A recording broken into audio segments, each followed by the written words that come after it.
नमस्कार दोस्तों, स्वागत है आप सभी के एक बार फिर से। दोस्तों, लोकसभा चुनाव 2024 का इंडिया न्यूज का सर्वे आ गया है। इसने भाजपा को तगड़ा झटका दिया है।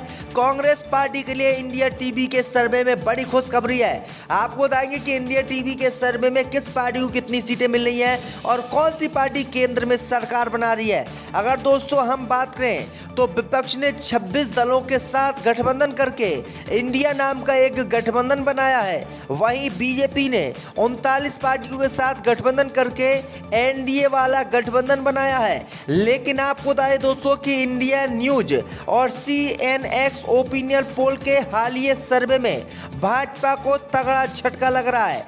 दरअसल आपको बता दें कि इंडिया न्यूज और सीएनएक्स के ओपिनियन पोल में 543 में से 318 प्लस सीटें कांग्रेस पार्टी के इंडिया गठबंधन को मिलती हुई दिखाई दे रही हैं। वहीं बीजेपी के एनडीए गठबंधन को यहां पर 175 सीटें मिल रही हैं, जबकि अन्य के खाते में 50 सीटें जाती हुई दिखाई दे रही हैं।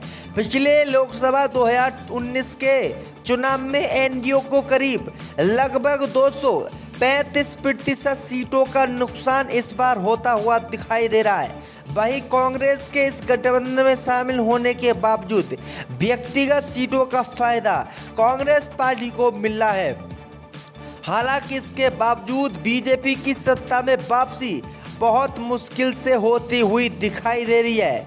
वहीं आपको बता दें कि अगर सर्वे के मुताबिक आज अगर लोकसभा के चुनाव होते हैं तो सत्ताधारी पार्टी बीजेपी को 17वीं लोकसभा की तुलना में 18वीं लोकसभा में करीब 13 सीटों का व्यक्तिगत नुकसान होता दिख रहा है।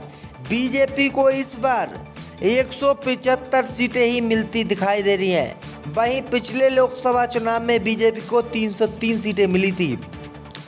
दूसरी तरफ प्रमुख विपक्षी दल कांग्रेस पार्टी को लगभग 14 सीटों का फायदा होता दिख रहा है।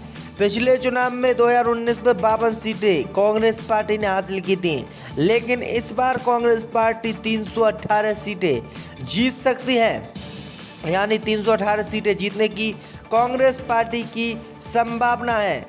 तो दोस्तों, बीजेपी के लिए बड़ा झटका यहाँ पर लगता हुआ दिखाई दे रहा है। वही खबर ये भी सामने आ रही है दोस्तों कि 2024 के लोकसभा चुनाव में बीजेपी उत्तर प्रदेश में चुनाव जीतने के लिए मायावती की पार्टी से गठबंधन करेगी। यानी मायावती की पार्टी से गठबंधन करके ये दोनों लोग चुनाव जीतना चाहते हैं। ये बड़ी अपडेट आ रही दोस्तों कि ये चुनाव जीत सकते हैं। लेकिन आपको बता दें कि मायावती ने चुनाव जीतने से साफ अभी इनकार कर दिया है।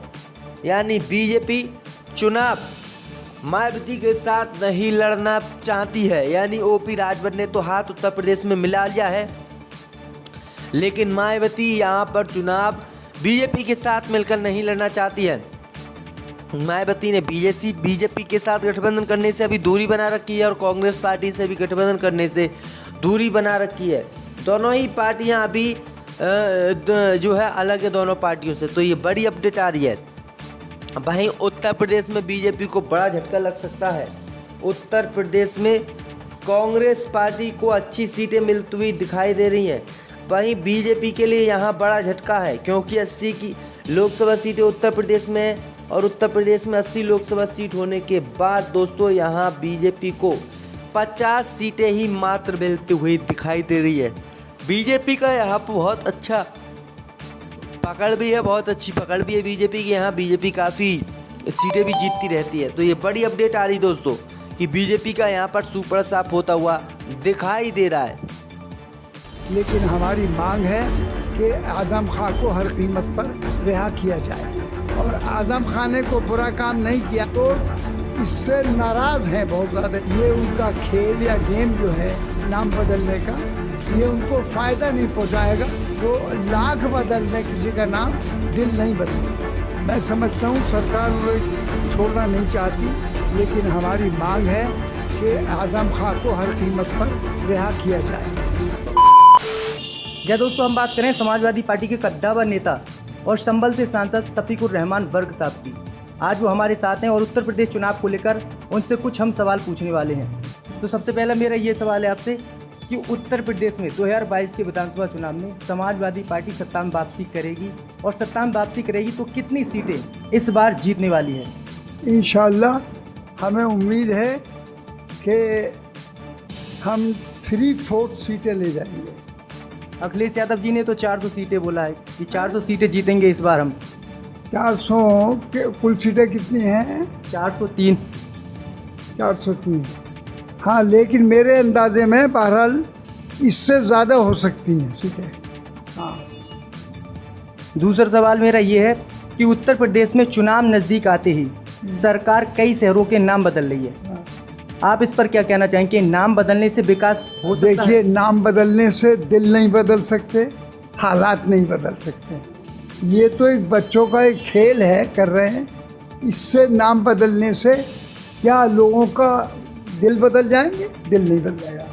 तो इसलिए ये गेम उनका बहुत ही पुअर गेम है इनका।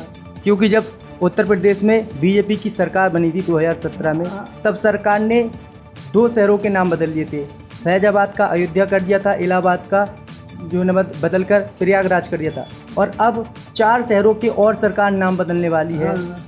अलीगढ़, मैनपुरी, अब जो है कासगंज का भी नाम सरकार बदलने जा रही है। देखिए, जब आदमी मतलब ये कमज़ोर हालत में होता है तो मुख्तलिफ बातें सोचता है। वो ये छोटी छोटी बातों की तरफ सोच उसकी बढ़ जाती है। ऐसा कर लो तो ऐसा हो जाएगा, ऐसा कर लो तो ऐसा हो जाएगा। लेकिन ये उनका खेल या गेम जो है नाम बदलने का, ये उनको फ़ायदा नहीं पहुंचाएगा। इससे इंशाअल्लाह नुकसान ज़्यादा होगा। लोग इससे नाराज़ हैं बहुत ज़्यादा इस बात से। हमारा नाम पुराना नाम है, अब नाम चल रहा है तो उससे कोई किसी कौम या बिरादरी का मतलब हो ही है इससे। सरकार के कुछ लोग हैं, मंत्री हैं, विधायक हैं, जो कह रहे हैं कि ये मुग़लों के समय के नाम रखे हुए थे और मुग़लों ने इनका नाम बदला था, लेकिन अब हम सत्ता में हैं तो हम जो पुराना नाम था वही नाम रखेंगे। ये बात है। मतलब ये इलेक्शन बहुत बड़ी चीज़ है, और चुनाव में बहरहाल इस चीज़ की कोई अहमियत नहीं है मेरी नज़र में। वो लाख बदल दें, किसी का नाम दिल नहीं बदलेगा। और आखिरी सवाल मेरा आपसे ये है कि आज़म खान साहब की यूनिवर्सिटी को लेकर भी हाई कोर्ट ने अभी फैसला सुनाया है। आज़म खान की जो यूनिवर्सिटी की 471 एकड़ ज़मीन है, उसमें से अब कोर्ट ने फैसला सुनाया है कि 12.50 एकड़ यानी 12.5 एकड़ ज़मीन ही यूनिवर्सिटी के ट्रस्ट को दी जाए, बाकी जो ज़मीन है उस पर सरकार कब्जा करे। इस पर आप क्या कहना चाहोगे?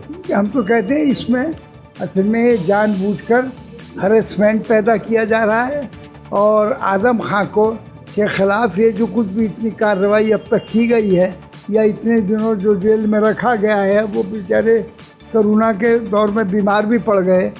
तो इससे, इस हरेसमेंट से हम डरने वाले नहीं हैं। लेकिन बहरहाल ये काम जो गवर्नमेंट कर रही है अच्छा नहीं है, बल्कि आज़म खान को छोड़ना चाहिए था उनको, और छोड़ना चाहिए। और आज़म खान ने को बुरा काम नहीं किया है कि यूनिवर्सिटी बनाई, उसमें थोड़ी बहुत कई गलतियां कानूनी हो गई होंगी तो उसकी इस्लाह हो सकती है। लेकिन ये कि 471 एकड़ ज़मीन जो है उसको उन्होंने गवर्नमेंट हड़प रही है उसको।